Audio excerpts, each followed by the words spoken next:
आज एसपी शिमला के एक प्रेस वक्तव्य को मैंने सुना, जो कि सिर्फ 3-4 पत्रकारों को बुलाकर ही दिया गया था। तो उसको प्रेस कॉन्फ्रेंस भी नहीं कह सकते, लेकिन कुछ चैनल्स ने उसको लाइव चलाया है।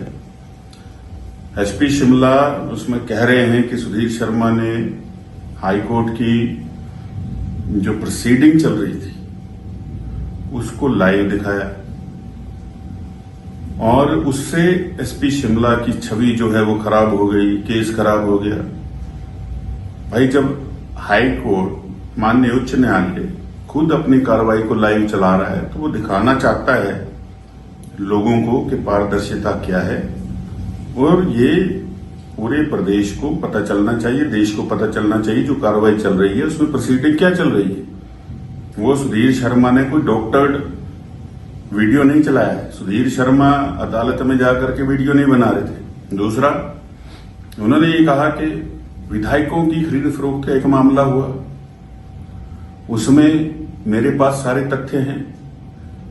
उसमें जो मेन एक्यूज्ड है, जिसने कि सारा कुछ किया, वो सुधीर शर्मा है। तो मिस्टर एसपी, तुमने मेरे खिलाफ एफआईआर क्यों नहीं करी? तुमने मुझे इंटेरोगेट क्यों नहीं किया? और तुम आज जब खुद फंस गए हो दलदल में, तो सुधीर शर्मा के ऊपर जो है वो ऐसे एक्विजिशन लगा रहे हो। प्रदेश के चीफ सेक्रेटरी पे एक्विजिशन लगा रहे हो। रामकृष्ण मिशन में डीसी शिमला पे एक्विजिशन लगा रहे हो। एसीएस ओंकार शर्मा की रिपोर्ट को कहते हो कि गलत है। तो साधु तो सिर्फ एसपी शिमला ही हुए। याद रखना चाहिए इस प्रदेश को कि हर गांधी महात्मा नहीं होता है। और आप कैसे कैसे कब कब कहां एसपी रहे हैं, सीबीआई को यह भी जांच करनी होगी किन लोगों ने इनके नाम जो है, इनका नाम जो है उसको उसकी सिफारिश करी कि इनको एसपी लगाया जाए। ये एसपी थे, उसके बाद इस कांगड़ा जिला के 2 पुलिस प्रशासनिक जिले बनाने पड़े, नहीं तो कांगड़ा का एक ही एसपी होता था। ये आपकी काबिलियत है। और आपके खिलाफ एक तो प्रिविलेज मोशन बनता है, सर्विस कंडक्ट रूल के तहत आप अपने ही डीजीपी को एक्यूज कर रहे हो, और आप कह रहे हो एसआईटी हाईकोर्ट जाएगी। एसआईटी सरकार ने गठित की है, सरकार को जाना चाहिए। एसआईटी को किसने अधिकृत कर दिया कि ये दोबारा से हाईकोर्ट चली जाएगी? किसने ये ताकतें जो हैं वो एसपी शिमला को दे रखी हैं? और पंकज कुमार को, एएसआई को अब आपने सस्पेंड कर दिया, फिर छुट्टी भेज दिया। पंकज कुमार को लगाया किसने था? वो किसके अंडर आता है? तुम्हारे अंडर आता है। वो पेन ड्राइव लेके कैसे गायब हो गया? किसी ने तो कहा होगा, you are the immediate boss handling the helm of affairs. ये सारी की सारी उंगलियां, और जब हाईकोर्ट ने कह दिया कि मामला सीबीआई देखेगी, उसके बाद पत्रकार वार्ता करना, मैं समझता हूं अपने आप में तथ्यों को छुपाने का काम कर रहे हैं। मैंने आज क्रिमिनल डेफेमेशन एसपी शिमला के अगेंस्ट डाला है, उनको सर्व कर दिया है। न्याय के लिए चाहे एसपी हो चाहे कोई भी हो, हम लोगों को लड़ाई लड़नी है। इसलिए नहीं लोगों ने वोट डाल करके विधायक बना दिया है।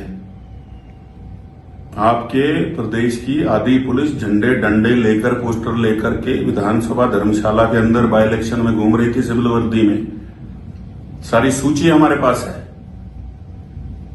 ये आप लोगों का किरदार है, ये आप लोगों की जो है वो पर्दापोशी हर चीज के अंदर है, और धिक्कार है आपकी आत्मा पर कि जो ईश्वर ने इतने पद पर पहुंचा दिया, और उसके बाद कहते हो कि मेन मास्टरमाइंड सुधीर शर्मा था राज्यसभा चुनाव में। तुमने आज तक चार्जशीट दायर क्यों नहीं करी हाईकोर्ट में? क्यों जिम्मेवारियों से भाग रहे हो? क्यों बार बार अपनी सफाई इस प्रकार से देने का प्रयास कर रहे हो?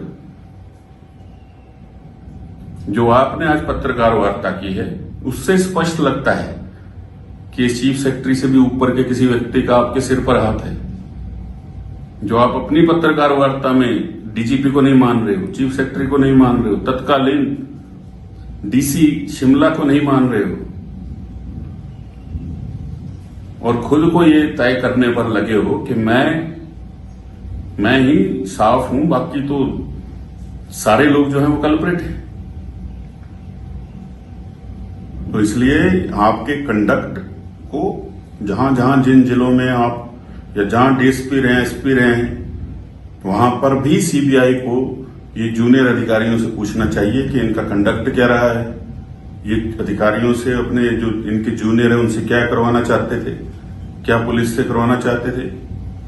एएसआई पंकज कुमार को मेरा निवेदन है आज की इस वार्ता के अंदर कि मिनिस्ट्री ऑफ होम अफेयर्स उनको सुरक्षा दे, कहीं ऐसा ना हो कि विमल नेगी की तरह उनकी भी किसी दिन कहीं लाश मिले और ऐसे ऐसे लोग उसको जो है फिर वो लीपापोती करने में लग जाए। और शर्म की बात है कि इस प्रदेश के अंदर आज ऐसे हालात बने हैं कि जहां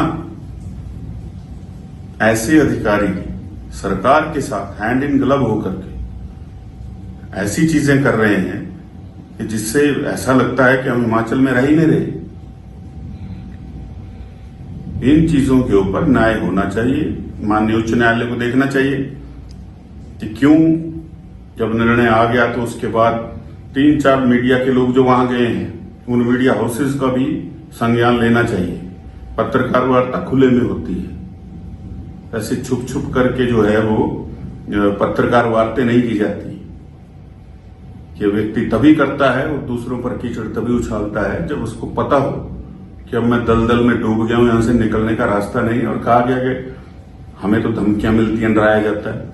अगर हमने धमकी दी थी तो आप तो प्रशासनिक अधिकारी हैं पुलिस के, आपको संज्ञान लेकर के कार्रवाई करनी चाहिए थी। किसने धमकी दी, कब धमकी दी, और डर किस बात